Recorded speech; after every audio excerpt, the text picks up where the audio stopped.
প্রিয় মুক্তিকামী ছাত্র জনতা, আমরা দেখতে পাচ্ছি যে আমাদের এই অভ্যুত্থান এবং বিপ্লবের পরেই দেশে অরাজকতা নাশকতা করছে ফ্যাসিস্ট এবং তাদের দোসররা।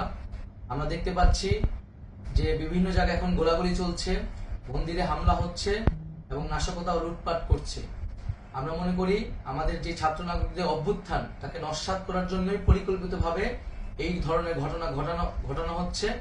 আমরা মুক্তিকামী ছাত্র জনতাকে সজাগ এবং সতর্ক থাকতে আহ্বান জানাচ্ছি এবং আমাদের যে অন্তর্বর্তীকালীন সরকার, আমরা সেই সরকারের যে প্রস্তাবনা 24 ঘন্টার সময় নিয়েছিলাম, জরুরি পরিস্থিতি মোতাবেক আমরা এখনই তার একটি রূপরেখা ঘোষণা করছি। আমরা সিদ্ধান্ত নিয়েছি যে সর্বজন গ্রহণযোগ্য আন্তর্জাতিক খ্যাতিসম্পন্ন নোবেল পুরস্কার বিজয়ী ডক্টর মোহাম্মদ ইউনূসকে প্রধান উপদেষ্টা করে অন্তর্বর্তীকালীন সরকার গঠন করা হবে এবং ডক্টর মোহাম্মদ ইউনূসের সাথেও আমাদের কথা হয়েছে। তিনি ছাত্র জনতার আহ্বানে বাংলাদেশকে রক্ষা করতে এই গুরু দায়িত্ব নিতে সম্মত হয়েছে।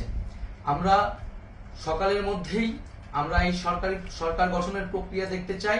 রাষ্ট্রপতির কাছে আহ্বান থাকবে যে দ্রুত সময়ের মধ্যে ডক্টর মোহাম্মদ ইউনূসকে প্রধান উপদেষ্টা করে অন্তর্বর্তীকালীন সরকার গঠন করা হোক এবং এই অন্তর্বর্তীকালীন সরকারের বাকি সদস্যদের নামও আমরা সকালের মধ্যে ঘোষণা করব।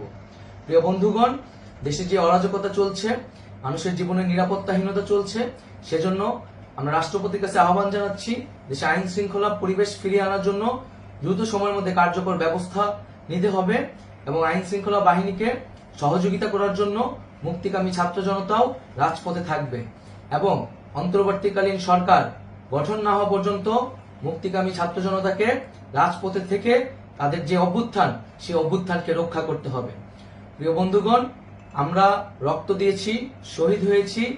আমাদের যে প্রতিশ্রুতি একটি নতুন বাংলাদেশ গঠন করার জন্য, সেটিকে আমাদের অবশ্যই বাস্তবায়ন করতে হবে এবং অবশ্যই ছাত্র জনতার প্রস্তাবিত সরকার বাদে কোনো ধরনের সরকার কিন্তু মেনে নেওয়া হবে না।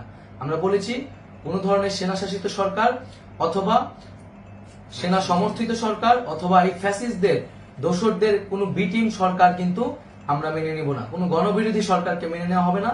ছাত্র জনতার অভ্যুত্থানকারী যে প্রস্তাবিত সরকার, অন্তর্বর্তীকালীন সরকার, যেটা আমরা সিদ্ধান্ত উপনীত হয়েছি ডক্টর মোহাম্মদ ইউনূসকে প্রধান উপদেষ্টা করে এই সরকার গঠন করা হবে, সেই সরকারকেই বাস্তবায়ন করতে হবে অবিলম্বে।